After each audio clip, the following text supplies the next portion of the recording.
Hi, my name is Horvath from dreamquill.com.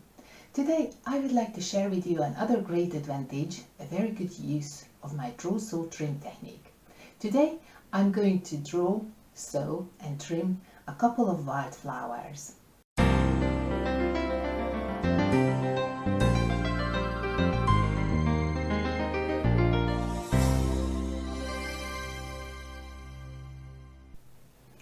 If you remember, in the previous videos I always said with the draw, sew, trim technique you will need only one single pattern and you will use that drawn on an interfacing for the entire work. Now what happens if you don't exactly know what you would like to see on your piece? Let's say it's a meadow full of flowers and you don't know the arrangement of the flowers just yet, but you would like to play with it separately as you go. Or when I created the Mother Earth quilt, I knew the background layout, how I wanted the locks of the hair of Mother Earth, but I had no idea what sort of symbols, patterns or designs I would like to add and exactly where. So a very good thing about the draw, sew, trim technique that it can work either in large, complex designs, or it can give you the freedom to work in detail with separate pieces and then put them together afterwards and play with them and see how you like the overall design. To start, you will need a couple of images of flowers. You can draw them for yourself or you can find some free images on the internet. You will need to transfer those images to avoid interfacing. As you see, I added a couple of separate flowers to one interfacing because it will make it easier for me to move under the sewing machine. It's easier to grab and handle, but it's completely up to you. You can cut them apart if you like. I marked all the petals with letters, so these are going to be red, and also these tiny little bits of folded petals I would like to do red, and the rest is burgundy. And also in here I marked these two red, these two burgundy, and this is just going to be green. So you will need some fabrics, and for this you could use scraps of fabrics. You need tiny little pieces, and to mark out where exactly you need to put the pieces, you can either draw the design through to the other side, or you could just mark out that square where you would like to put the fabric. So this is the square where the red needs to be. I just marked the top, the two sides and the bottom of that square, and if you turn it around on the other side you will exactly see where the piece needs to cover, and you just tuck it down. Maybe 2 places is enough, because then you need to turn it around again and replace those pins on this side so that they hold all the layers together. And it's important because you are sewing on this side and you don't want to bump into any pins hiding on the other side. So let's just put those pins in there, making sure it's nice and flat. Just take those pins out and it's ready to take to the sewing machine. This part of the sewing is exactly the same as we did before with the draw, sew, trim.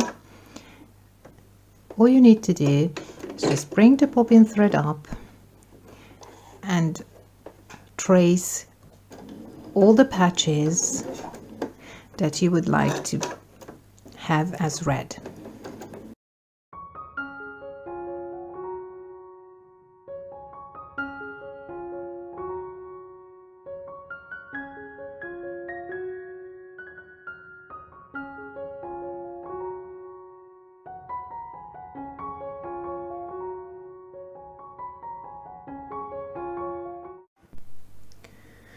When you are done with the sewing, just trim the excess fabric away, and you can lay the second color, which is the burgundy. I just adjusted with 2 pins and turn it around. You can see that all the patches that I would like to cover are covered with the fabric, and the pins are quite far away from where I would like to sew, so I just decide that it's plenty of distance, so I just carry on with the sewing.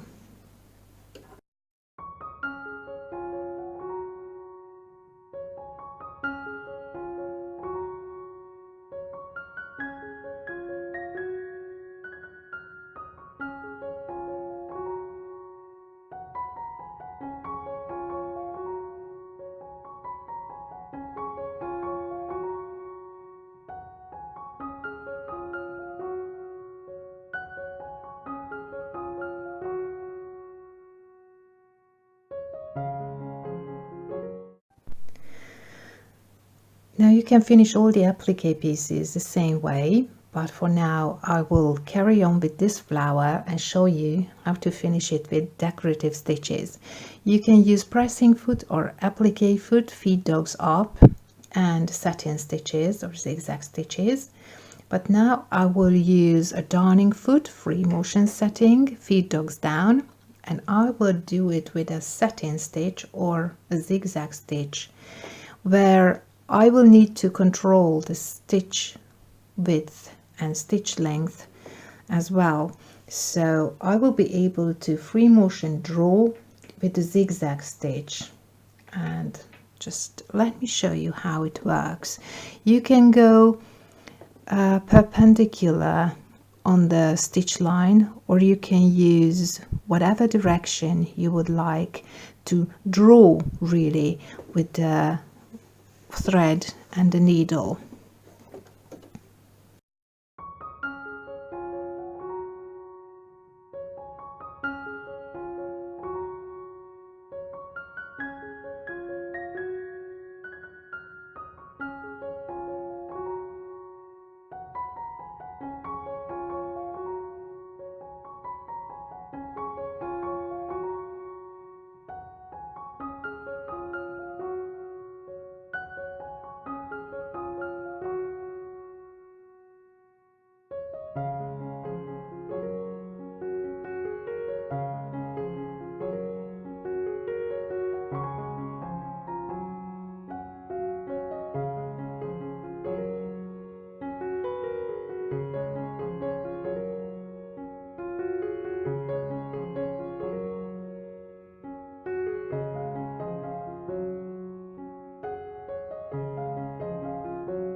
Next we can do the greens. For that I changed my bobbin thread to green, and I chose a light green just so that you can see better. I have a green fabric and I lay all my green leaves and stems over it, and if I lift it up again against the light, I see that all the leaves are covered. I can pin it down with a couple of pins just to secure the fabric, and I can just start trace all those lines around that are going to be green.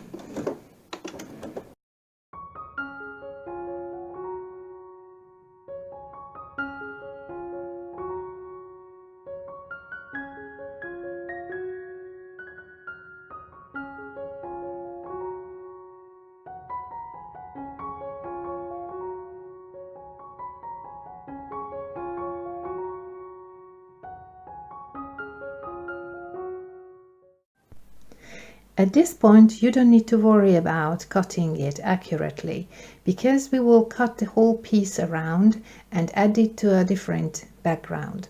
But because I would like to fuse it to the background, I will apply a fusible web to the wrong side. I will cut out a rectangle that covers this whole entire applique piece and iron it on the wrong side of this piece. I will remove the paper, and then with the fusible on, without the paper, I will cut it accurately on the outlines, and I will remove all these inside little pieces as well. This is my cutout applique piece fused to the background.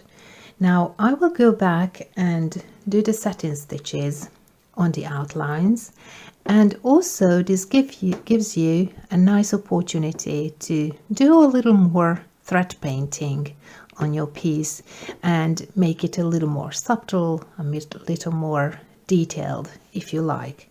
If you are happy with it as it is, then you can just go around the edges and your piece will be finished.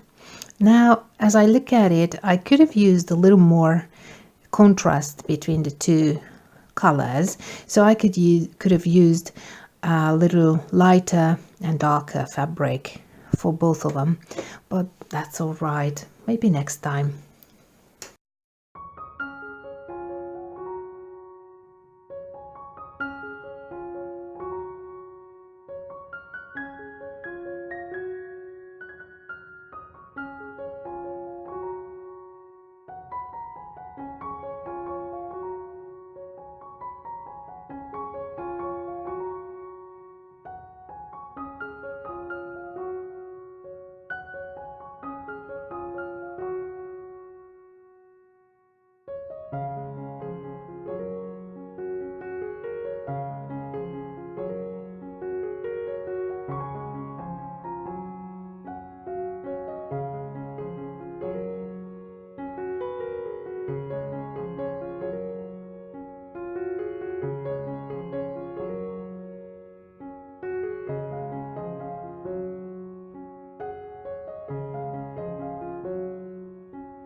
Now your applique piece is ready, and as you see, I added a little thread painting to the pieces, and I also used the advantage of the free motion, and I created not a straight line for the edge, but a little bit of fuzzy, more natural looking edge.